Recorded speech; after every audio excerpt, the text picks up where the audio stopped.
What I've done often in middle school is to develop and adapt the call and response that sometimes happens in lower school.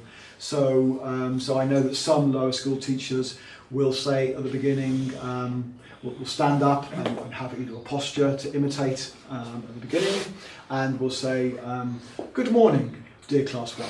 And the class will say, good morning, dear Paul. And good morning, dear Lottie. Good morning, dear Danny.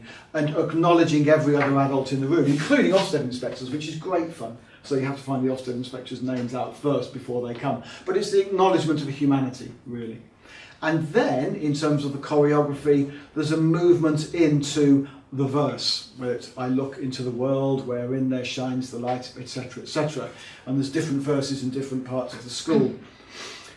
What I've really enjoyed doing in middle school is finding a very unique call and response for each main lesson, and you have it here as part of the handout. So in a class 6 history main lesson, for instance, where you're looking at the Crusades, and you're really looking at that great clash of Christendom and Arabia and Islam, and stories of Richard the Lionheart and his meetings with Salahuddin, and just thinking how Richard would have greeted Salahuddin, to have the whole that main lesson as a call and response, Assalamu alaikum, alaikum salam, and actually teaching the children that greeting. It also gives you an incredible opportunity for working with diversity and for bridging very much monocultural approaches.